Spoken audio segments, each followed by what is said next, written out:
پکڑے جاتے ہیں اور اس کے بعد آپ کو ریجیکشن ہو سکتی ہے، بین ہو سکتی ہے فیملی بین، مطلب کہ آپ تاحیات جو ہے اپنی فیملی کو اپنے پاس نہیں بلا سکتے. تو اس طرح کے رسک بھی بالکل نہ لیں. ڈی این اے کے ساتھ یہ نارملی جو چیزیں چل رہی ہیں اس میں 13 سے 14 مہینے، زیادہ سے زیادہ جو ہے وہ 1.5 سال تک جو ہے فیملی کا تمام پروسیس ہو جاتا ہے، جس میں ڈی این اے ٹیسٹ بھی شامل ہے. ڈی این اے ٹیسٹ کے بارے میں آپ کو میں نے کئی ویڈیو میں بتایا کہ اگر آپ جلدی چاہتے ہیں تو کوشش کریں جو بندہ جو اسپین میں اسپانسر کرنے والا ہے وہ بھی ڈی این اے کے وقت پاکستان میں آ جائے، ہوم کنٹری میں آ جائے، اور یہاں پہ ڈی این اے اگر اکٹھا تمام فیملی کا ہو جائے تو اس میں بھی کافی زیادہ 6 مہینے کے قریب اس وقت جو ہے وہ آپ کا ٹائم بچ جائے گا. ورک کانٹریکٹ کے بارے میں دوستوں بات کروں گا.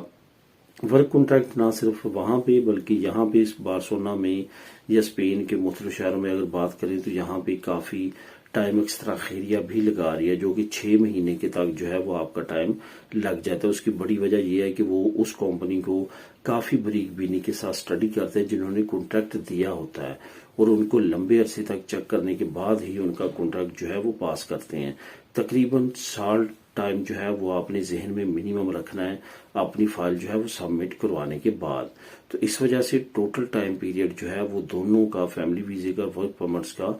ڈفرنٹ ہے. اب دوستوں بات کرتے ہیں کہ اریگو کے لیے اسپین ورک کانٹریکٹ کی اہم کچھ معلومات آپ لوگوں سے شیئر کروں گا. کچھ دوستوں کے کمنٹ بھی آئے ہیں کہ ورک کانٹریکٹ جو ہے وہ کس طرح لینا چاہیے، اگر ہمارا 2 سال کا ٹائم پورا ہو چکا ہے تو ورک کانٹریکٹ لینے کے لیے کیا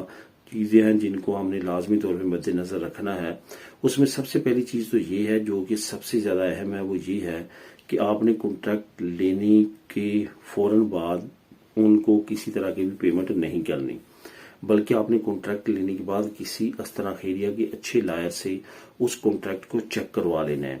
اگر کانٹریکٹ وہ ٹھیک ہوا تو اس کے بعد کسی کو ضامن رکھتے ہوئے جو بھی ایڈوانس پیمنٹ ہے وہ دیں،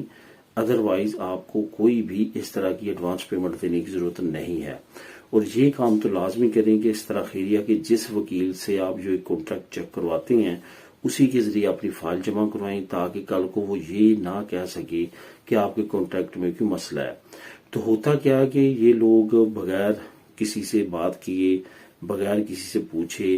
ایڈوانس پیمنٹ دے کے غلط کانٹریکٹ لے کے اپنے ڈاکومنٹ جمع کروا دیتے ہیں، بعد میں نہ ڈاکومنٹ نکلتے ہیں اور وہ جو ایڈوانس دیے ہوتے ہیں وہ بھی واپس نہیں ملتے، اگر ملتے بھی ہیں تو ساتھ میں ملتے ہیں. اور پھر خیف حضرات طرح طرح کے بہانے لگاتے ہیں کہ میرا بھی خرچہ ہوا ہے، میں نے وکیل کی فیسیں دی ہیں، اور اس میں بھی وہ اچھی خاصی اماؤنٹ آپ کی کاٹ لیتے ہیں. تو ان چیزوں پہ آپ نے عمل کرنا ہے، تو اس کے بعد جو ہے آپ کو کوئی پرابلم نہیں ہوگی.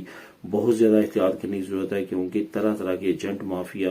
اور بڑے بڑے مافیا اور مگرمچھ مارکیٹ میں موجود ہیں جو اس آس پہ اور امید پہ ہیں کہ کب آپ ان کے شکنجے میں آئے اور آپ کو وہ اچھی طرح سے دبوچیں. تو اس وجہ سے ان تمام چیزوں کا آپ نے بہت زیادہ خیال رکھنا ہے، تاکہ کانٹریکٹ میں جو طرح طرح کے اس وقت فراڈ سامنے آ رہے ہیں، جو کہ مجھے کافی زیادہ لوگوں کے کمنٹس بھی آتے ہیں جو میں آپ لوگوں کے ساتھ اس ویڈیو میں شیئر نہیں کر سکتا. تو اس وجہ سے بہت زیادہ احتیاط کریں کانٹریکٹ لینے سے پہلے، کیونکہ اس وقت جو ہے کافی زیادہ ہائپ کریٹ ہوئی ہے، دوسری کنٹری سے بھی لوگ آئے ہوئے ہیں کانٹریکٹ لینے کے لیے، تو کافی زیادہ اس طرح کے مسئلے مسائل سامنے آ رہے ہیں. اب دوستوں اسپین نیشنلٹی ملنے کے بعد جو نیا اندراج ہے اس کا کیا طریقہ کار ہے. ایک دوست نے کمنٹ کیا کہ سولیدار سوشیال اسندہ میں کس طرح اندراج کروایا جائے. سب سے پہلے تو آپ کو بتاتا چلوں کہ اگر آپ کی آتونومو ہے تو لازمی طور پہ کسی نہ کسی طرح کا اسسوریا آپ نے ہائر کیا ہوگا، یہ اس کا کام ہے، وہ آپ کا کروا دے گا اندراج سولیدار سوشیال میں بھی، اسندہ میں بھی. ویسے بھی سولیدار سوشیال اور اسندہ کا ڈیٹا سیم ہے، جیسے ایک ڈپارٹمنٹ میں اندراج ہوتا ہے دوسرے میں آٹومیٹک کچھ مہینوں کے بعد ہو جاتا ہے. تو اس طرح سے آپ اندراج کروا سکتے ہیں. اس کے ساتھ ساتھ جو آپ کو کنکوردسیال پولسیا نیشنل نے دیا ہے، جو کہ نی کے اگینسٹ آپ کو مل جاتا ہے جب آپ کو دنی ملتی ہے، اگر آپ نے نہیں لیا وہ لازمی طور پہ لیں، مختلف ڈپارٹمنٹس میں اس کی آپ کو ضرورت پڑ سکتی ہے. اس کو اگر آپ سینڈ کریں گے اپنی ایسیسوریا خستوریا کے پاس تو وہ آپ کا بڑا آسانی کے ساتھ یہ اندراج آپ کے گئے بغیر کروا سکتا ہے. جن لوگوں کی آتونومو نہیں ہے، ویسے ایز اے ورکر کام کرتے ہیں، وہ اپنی خیفی سے بات کر سکتے ہیں، کیا اپنی ایسیسوریا یا خستور جو ہے اس کو یہ ڈاکومنٹ بھیجیں اور میرا جو ڈیٹا ہے وہ چینج کروا دیں، تو وہ بھی بڑی آسانی کے ساتھ آپ کا ڈیٹا چینج کروا سکتے ہیں۔ اب دوستوں بات کرتے ہیں پدرون کے بارے میں، کچھ اہم معلومات لازمی طور پہ جو میں چاہتا ہوں کہ آپ جانیں۔ جن لوگوں کے پاس ڈاکومنٹ نہیں ہوتے وہ سفر سے بھی کتراتے ہیں، فنگر ہو سکتے ہیں،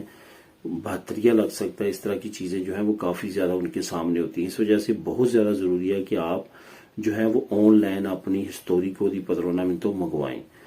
سوائے اس کے کہ آپ کی پدرونامنتو کبھی کسی اور شہر میں چلیے، آپ سفر کریں وہاں پہ اور چیک ہوں اور آپ کا آخر ٹائم پہ آپ کے فنگر ہو جائیں اور آپ کے لیے پرابلم ہو، تو اس کے لیے بہترین حل جو ڈفرینٹ اجنتامنتوز کا ہے وہ یہ ہے کہ آپ نے ان کو فون کرنا ہے، ان سے فیکس نمبر لینا ہے، وہ آپ کو تمام طریقہ کار بتا دیتے ہیں، اور اس کے بعد وہ آپ کا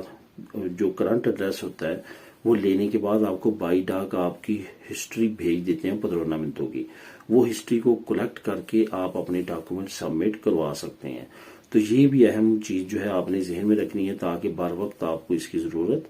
پڑ سکے تو کام آئے۔ تو ملیں گے نیکسٹ ویڈیو میں نئی اپڈیٹس کے ساتھ۔ اللہ حافظ۔